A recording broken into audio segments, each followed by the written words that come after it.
Hey friends. Well, finished my book yesterday, and I also got headshots. That's why I'm so clean shaven, which really rarely happens. I think the last time I was clean shaven was many, many months ago, if not years. But I digress. I finished my book, 4,000 Weeks, in case you haven't been following the last couple of posts. And the author introduces an idea that I absolutely love. He calls it cosmic insignificance therapy. And the general idea is, without trying to recap the last several days and kind of many of my other takeaways from this book, the general kind of gist of this idea is that by and large, even normal, non-pathological narcissist type average people vastly overestimate the meaning and significance of their lives from a kind of cosmic perspective.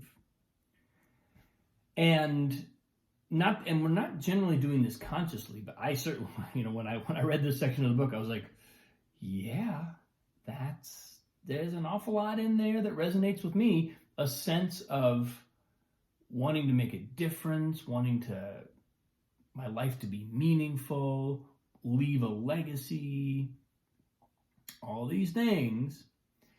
And the author, this is suggested and encouraged in a very empathetic and caring way. But what he basically kind of encourages the reader to consider is that if you really look at a time scale, we're talking about 4,000 weeks as a human life, and that amount of time evaporates into oblivion. It's the blink of an eye from the point of view of cosmic time, and therefore so many of the things that we're attached to, so many of the kind of ways in which we both perceive and attempt to achieve significance are completely misguided, and therefore they're problematic. Therefore they're actually massive distractions. And the way I have experienced this in my life is that reaching or sort of not even really reaching legitimately, but sort of feeling as though I have a responsibility to reach for some kind of cosmic significance actually blunts the impulses that I have to do things right now in this moment and to create and to engage, because nothing in the present moment could ever possibly amount to this cosmic significance. And so he's kind of proposing a reckoning with our cosmic insignificance as a way of alleviating that pressure and that sort of highly unrealistic set of demands that we can place on ourselves, freeing us up to just do something we care about.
Sometimes a little F minor vamp just clears the mind.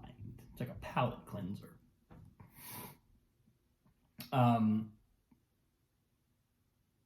So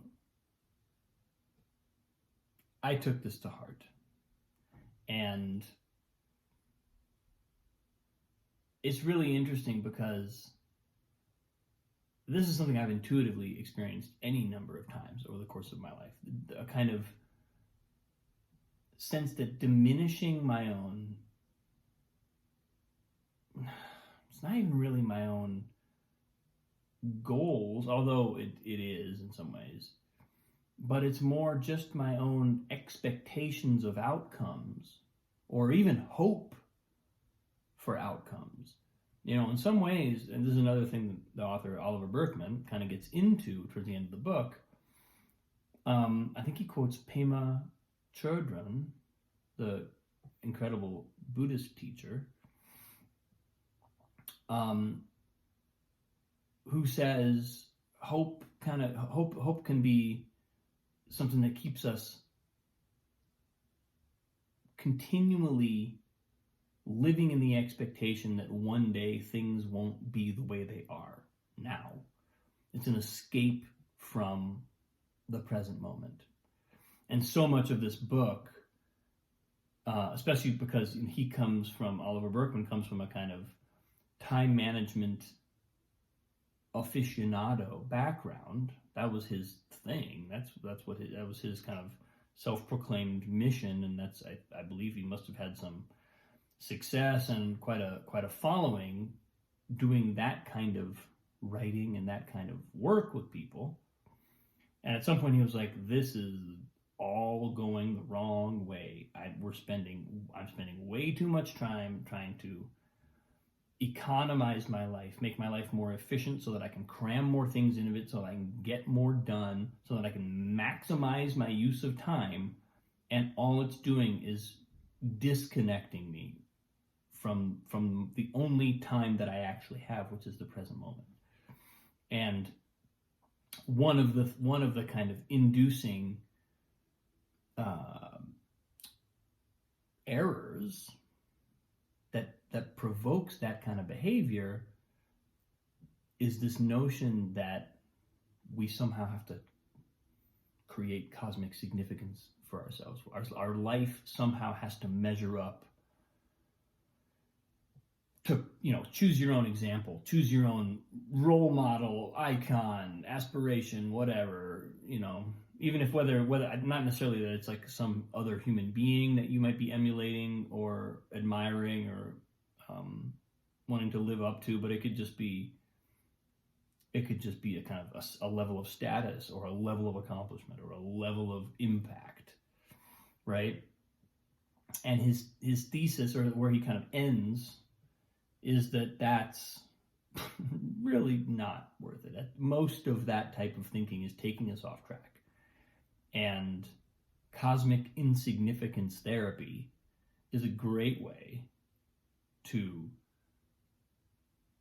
strip the bullshit out of our perspective, give ourselves a reckoning. It's kind of like he likens it actually at one point in the book to a cold shower. Give ourselves a reckoning with our insignificance, with the fact that our life ultimately doesn't mean that much. Not as a way of diminishing the significance of a human life, but as a way of alleviating a kind of subconscious and pernicious and really unhelpful set of expectations about what our life is supposed to amount to, that continually thwarts engaging now or choosing one thing that matters to us and going with it. Just investing in it because all the other things that we also feel we need to be significant at, or we need to accomplish, or we need to have in our life in order to be whatever, are going to vie for that. They're going to vie for our headspace. As long as we are living under the delusion that we can accomplish all of that, they're gumming up the works. And certainly for me, I resonated a lot deeply with this. I was like, yeah, this is helpful. It just kind of puts me back to it puts me in a perspective. It anchors me in a perspective of simplicity and of kind of, this is important and this is significant because I want to do it, because it's mine, because I'm investing myself, because I'm exploring something, because I'm experiencing something. That if we're looking for our significance in that way, it changes the nature of what reality feels like. We're living in a different world. So I was very grateful for this helpful insight. And I just love the phrase cosmic insignificance therapy. I thought that was a really ingenious way of encapsulating how to use this shift in perspective to help lead a happier and ultimately probably more significant life. So that's what I got today. Thanks, people. Appreciate you. Have a wonderful day. I'll see you tomorrow.